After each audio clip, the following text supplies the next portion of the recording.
Hello guys, welcome to my channel trading chart patterns. तो बहुत दिनों बाद में आपसे मुलाकात हो रही है। बहुत दिनों बाद में मैं कोई वीडियो आप लोगों के लिए बना के डाल रहा हूँ। आई एम सॉरी, मैं आपके लिए अवेलेबल नहीं रह पाया। आप लोगों को हैप्पी दिवाली मेरी तरफ से। और चलिए शुरू करते हैं अपना एनालिसिस। तो ठीक है, आइए देखिए, ये है आरती इंडस्ट्रीज़ का ग्राफ। ठीक है, तो इसमें सपोर्ट और रेजिस्टेंस पहले निकाल लेते हैं। ठीक है, हम लोग जो आज पूरी बातें करेंगे वो बातें इन चार चीज़ पे करेंगे: सपोर्ट, रेजिस्टेंस, वॉल्यूम, ईएमए और आरएसआई। ठीक है, तो आइए देखते हैं। ये मान लो हमारा एक रेजिस्टेंस था। ठीक है, ये एक रेजिस्टेंस लाइन गई। ठीक, अब दूसरी रेजिस्टेंस लाइन की जगह एक सपोर्ट लाइन बनाओ। ये है हमारा एक सपोर्ट। कैसे निकाला मैंने ये सपोर्ट?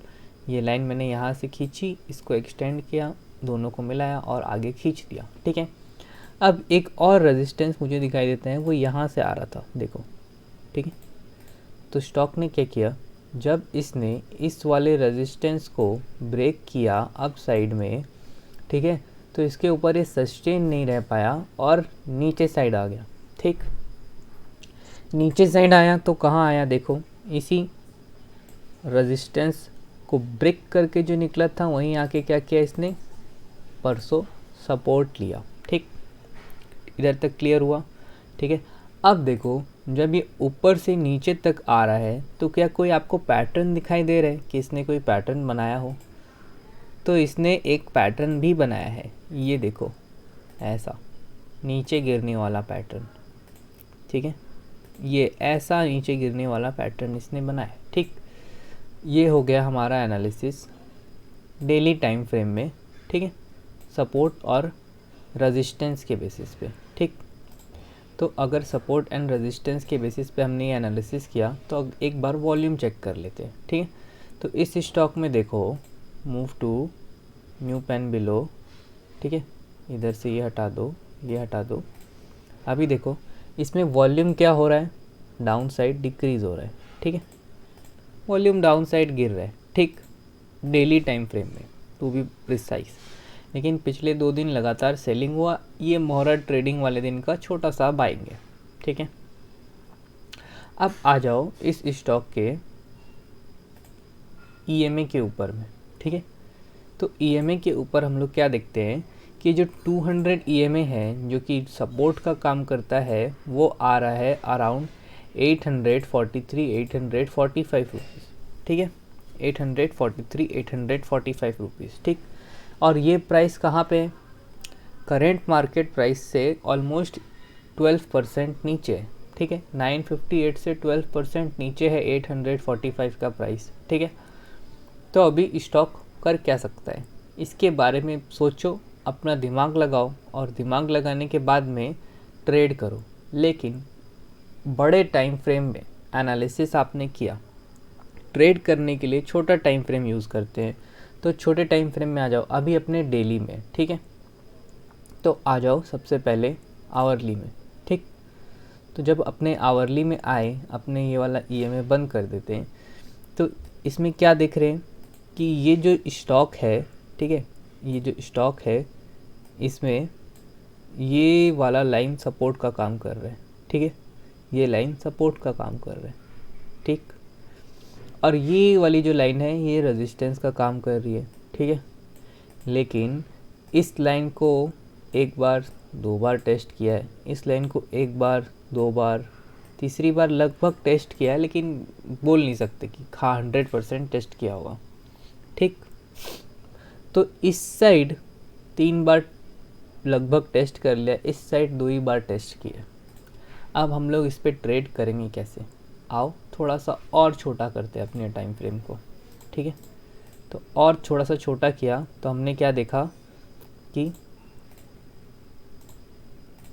ये स्टॉक जो है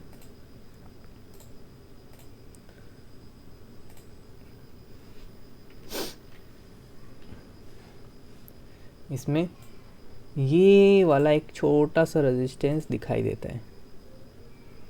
ठीक है, और इस रेजिस्टेंस के ऊपर में ये वाला रेजिस्टेंस दिखाई देता है। ठीक है, क्या बोला, एक छोटा वाला रेजिस्टेंस ये दिखाई देता है और इसके ऊपर में एक ये वाला दिखाई देता है। तो इन दोनों के बीच में देखो मोर देन 1% का गैप है ना, मोर देन 1% का गैप है कि नहीं है। तो अब हो क्या सकता है, देखो इधर आओ, ये मेरा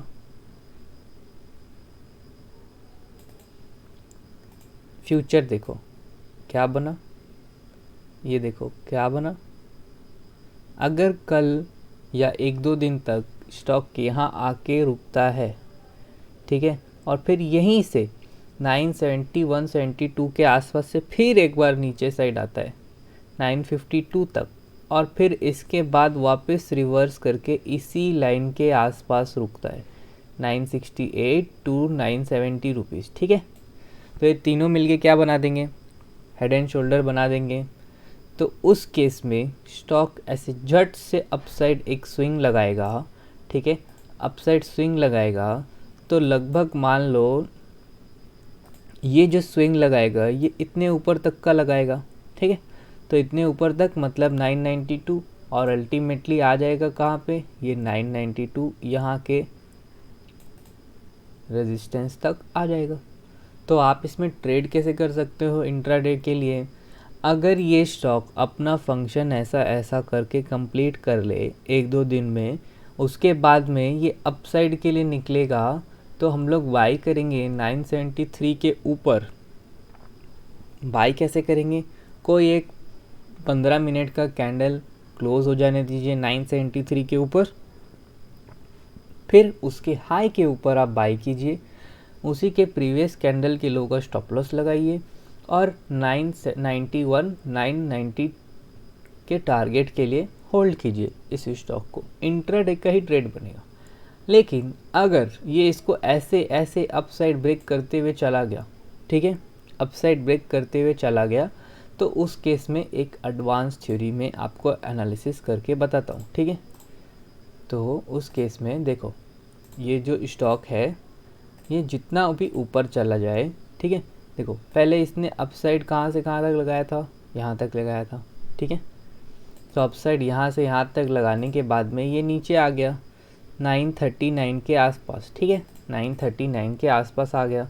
939 के आसपास आने के बाद अब जो यहाँ से इसने बाउंस लिया है, तो 988 रेजिस्टेंस है, 1022 रेजिस्टेंस है, और 1056 तो स्ट्रॉन्ग रेजिस्टेंस है, ठीक है। तो स्टॉक क्या करेगा, सबसे पहले जब ये नीचे से ऊपर जाएगा तो 1056 पे एक स्ट्रॉन्ग रेजिस्टेंस लेगा, और यहाँ से दर दर दर दर कुछ 10.5 पॉइंट कम से कम इसको यहाँ से गिरना है। तो आप लोग अपना अलर्ट 1056 पे भी लगा के रखो, ठीक है, कि 1056 अगर दिखाता है तो यहाँ से हम लोग शॉर्ट भी कर सकते हैं इस स्टॉक को, ठीक है। अब आ जाओ अपने इसके ऊपर, किसके ऊपर, RSI के ऊपर। तो यहाँ से आता हूँ, RSI लगा देता हूँ, ठीक।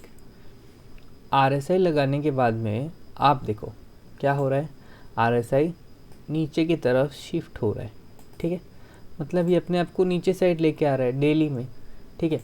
आवरली में जब आप देखोगे तो आपको क्या दिखेगा कि यहाँ देखो RSI नया लो नहीं बना रहा है, बट प्राइस हर रोज़ नया लो बना रहा है, ठीक है। प्राइस हर रोज़ नया लो बना रहा है, बट RSI नया लो नहीं बना रहा, प्राइस का लो RSI का लो। तो 1 आवर में यहाँ पे RSI डाइवर्जेंस है, ठीक है। अब 30 मिनट में देखो, 30 मिनट में भी सेम केस, प्राइस नया नया लो बना रहा है लेकिन RSI नया लो नहीं बना रहा है। 15 मिनट में देखो, 15 मिनट में भी देखोगे तो क्या दिखेगा कि प्राइस नया लो बनाया, RSI ने नया लो नहीं बनाया, ठीक। बट ये जो पैटर्न है, ये जो पैटर्न है, इस पैटर्न को हम लोग क्या बोलते हैं, इस पैटर्न को हम लोग बोलते हैं क्या, फॉलिंग वेज, ठीक है। तो ये फॉलिंग वेज में अभी है, इसमें ब्रेकआउट कब आएगा, जब ये इसको तोड़ के ऊपर चला जाएगा तब इसमें ब्रेकआउट आएगा, और फिर हम लोग इसमें 10 यहाँ तक का जो हम लोगों ने बात किया 1056 इस लेवल तक अपसाइड मोमेंटम हम लोगों को ये स्टॉक दिखा सकता है, 1056 1057, ठीक है। तो एक स्ट्रॉन्ग रेजिस्टेंस होगा इस स्टॉक के लिए, और फिर अगर इसको गिरना होगा तो यहीं पे कोई बियरिश कैंडल बनाएगा, और फिर से नीचे आ जाएगा, ठीक।